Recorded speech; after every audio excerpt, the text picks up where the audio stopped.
there is no parrying, number one. Number two, there is no dodging. Literally the most basic fundamentals of combat depth do not exist. Now, I haven't watched any video about this. I haven't seen anyone talk about this. I just saw the tweet and I decided to talk about it.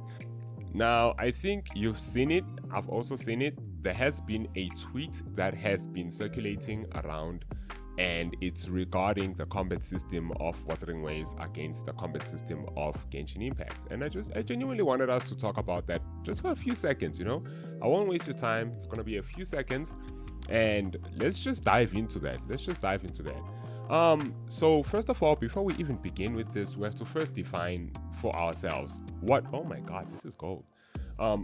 What does it actually mean for depth combat? What is depth within combat? To me personally, I feel like depth within combat is the decisions and the mechanics that exist within a fight. So that's basically it, you know? There's no any other better way that I can define it other than that. This guy called Plume of Death, he's the one who spoke about this on Twitter. He's the one who started this whole conversation. And he said that when you memorize in Wuthering Waves, there is no depth. There is no combat depth specifically.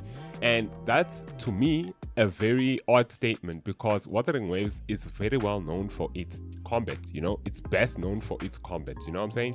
And now, obviously, people say Wuthering Waves is the best when it comes to combat. I say it's Endless Zone Zero, but let's get straight to the point. It really doesn't help if you memorize the enemy's attacks. Now, it could help you be able to react better. He is right, or she is right, you know? I don't know whether it's a girl or female, but whoever they are currently right by saying that once you memorize the enemy's attacks, it becomes extremely easy for you to be able to fight with the boss. It does. But at the same time, you have to genuinely think about this. It really doesn't help you that you know and memorize all of the attacks if you have a skill issue. For example, if you can't dodge extremely quick like me, you know, or if you don't know how to parry, you know, if you don't know the basics of parrying, if you don't know that the bigger circle of parrying has to get small, and then once it gets small, you have to time it. Timing, a very huge thing in Wuthering Waves. Timing, and that's what it's a depth. It's depth within its combat. It's a decision that you make within a fighting scenario. So now I just wanted to clear that one. You know, memorizing the patterns of the boss does not mean that the game does not have any combat depth. It really does. Trust me. And it doesn't automatically mean that you beat every boss, any and every boss. Let's say I give someone who doesn't play this game, I give a Genshin Impact player the game to play for a week, and I show them a video. They don't play it. I show them a video of them watching someone playing Wuthering Waves, and they look at only the enemy's attacks, you know, they look at the enemy's attacks and they keep on memorizing them. You get the point though. If I take that person and I put them in that scenario, are they even gonna be able to fight the boss? Like, will they be able to fight the boss if I give them the controller or the keyboard and mouse? No, they won't. They genuinely have to play the game and be able to get in the scenario or the situation and understand how to keep on failing until they succeeded, or just succeeded on the first try. Some people do, but you know, it's failure until you learn how to master it. That's basically what it is. It's combat depth. That's the best definition of combat depth. Another thing that I wanted to quickly tackle, we're almost done, is how every new and old character is different. Like, I don't know if I'm the only person who's seen this. I genuinely don't know. Maybe I'm not, and I hope that I'm not, but you guys have played the game before. You guys have seen the game. You've done everything within the game. Every single character who comes out is extremely different in Wuthering Waves. They're not the same. And now, I'm not just talking about design. I'm talking about specifically combat, dude. Look at right now on screen. We have Galbrina. On screen, we have Galbrina right now. I'll do a few normal attacks. Just a few normal attacks, you know? Square, square, square, square, and square.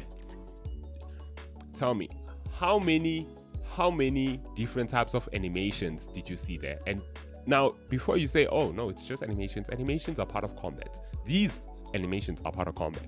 Did you see how unique that was? And I have a video that I wanted to show you guys. It's a very important video. I'll show you guys at the very end. You will see why I say Wuthering Waves combat depth Wuthering Waves is the definition of combat depth. I'll show you in a few seconds. Here's another character, Choyen, sorry. Here's another character, Choyen. He came out a few days ago. I'll do 4 basic attacks. 1, 2, 3, 4. Did you see that? Did you see that? Look at this dude, bruh. Tell me, are these animations the same or are these characters completely different? Like, you can definitely see from each and every one of these characters. Now, if my point that I'm trying to make is, you take a character similar to Galbrina who uses guns, for example Carlotta, which I'll put right now, and you take a character who uses swords, such as let's take someone a bit more easy. Let's take, I can literally take anyone, but I'll just think about someone. Let's take Camellia, you know. Let's do 4 basic attacks. 1, 2, 3, 4. Tell me, are these attacks the same? Do they look the same, or are these varied? Like, you can tell that there's a huge difference, dude. And obviously this gets into combat depth. These amount of differences within characters makes them the character that they are. Oh my god. This what makes them very different from other characters. I'm telling you, bro. I feel like if you play Genshin Impact, I played Genshin Impact, the only character who is very different from every character in the game is Neuvillette. Neuvillette's the only character who's able to do the, when you hold his attack, he does this water splurge whereby he literally drowns the entire map. But other than that, everyone else feels the same. Like, tell me, bro, is there really a huge difference from let's take, for example, Kazuha. For example, take Kazuha. How much of a difference is Kazuha from any other sword user in Genshin Impact? Look at the way they fight, look at the combat. Is there a very huge difference other than the elemental side of it, the elemental aspects of it? Is there any difference? There's not. Like, genuinely think about it, there isn't. Now, I saw that this person on Twitter mentioned Stygian Onslaught. Now, to me, I basically did not like Stygian Onslaught. For you to be able to defeat Stygian Onslaught, you need C6 units. With C0 units, you won't be able to defeat Stygian Onslaught. And that's a well-known phenomenon. And to me, this kind of shows that this person says that the game has combat depth due to Stygian Onslaught. Shouldn't a game have combat depth due to any scenario it's put in? Why should it have combat depth when it goes into a specific mode, and especially when you have to pay in that specific mode? Now, if we're speaking about a Stygian Onslaught player, I think you already know where you don't want to place your depth at. So I think the person who's trying to speak on combat depth about Genshin Impact, they are right. They are definitely right, but they are also wrong. Because Genshin has combat, I'm not gonna lie. The only combat depth that Genshin Impact has is elemental reactions. Other than elemental reactions, I don't think Genshin Impact has any combat depth. Like, it's just repetitory, and it's the same thing for every new character. It's the same 4 basic attacks that are very, very similar, very extremely similar, compared to Wuthering Waves, where every character, whether they're a sword user, whether they're a broadblade user, whether they're a gun wielder, it really doesn't matter. Everything is extremely unique. Every character feels like an entire differently human. You know what I'm saying? They feel so different, dude. Exploration-wise, fighting-wise, design-wise, everything is just different about it, dude. But back to combat.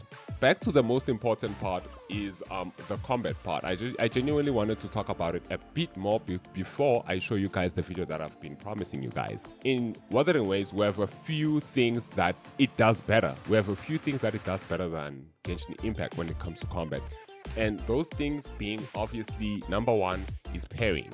There is no parrying in Genshin Impact. That's a very important basic combat depth mechanic that's needed in almost any game. New games are adopting it. Zenless Zone Zero, the cousin of Genshin Impact, adopted it. So there is no parrying, number 1. Number 2, there is no dodging. Literally the most basic fundamentals of combat depth do not exist. Now, I haven't watched any video about this. I haven't seen anyone talk about this. I just saw the tweet and I decided to talk about it. To add on to that, there is a dodge counter. A few days ago, I was playing the new photo event. I think it was the photo event, if I'm correct. I think it's called Peak Patrol. I don't know if I'm correct. Correct me if I'm wrong. But I think it's Peak Patrol or something on the map, whereby you just get to fight specific amount of enemies and you get rewards for that.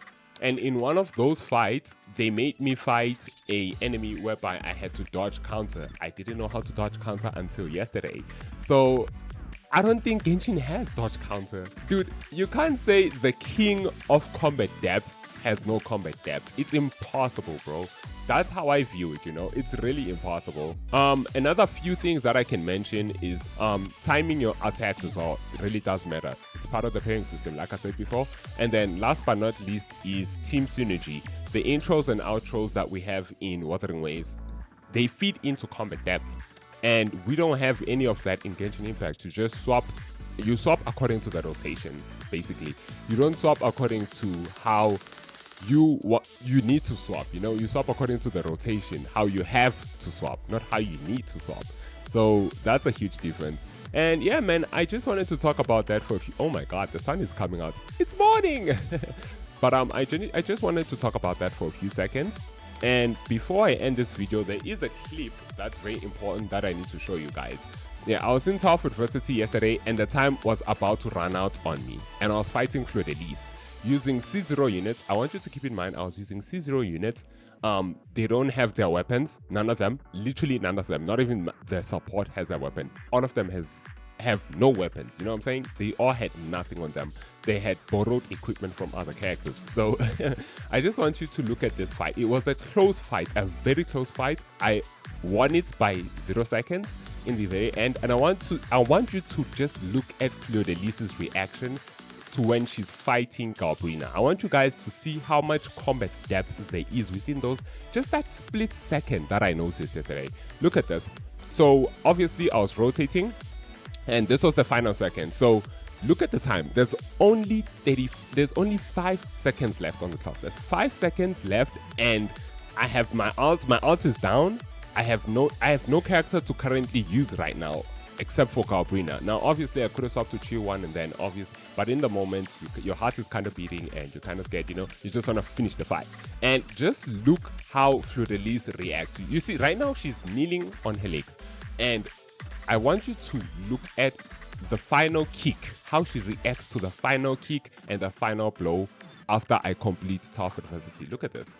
12 seconds on the clock, 4 seconds, 3 seconds. Just look at this. Look at this. The kick. Did you see that, bro?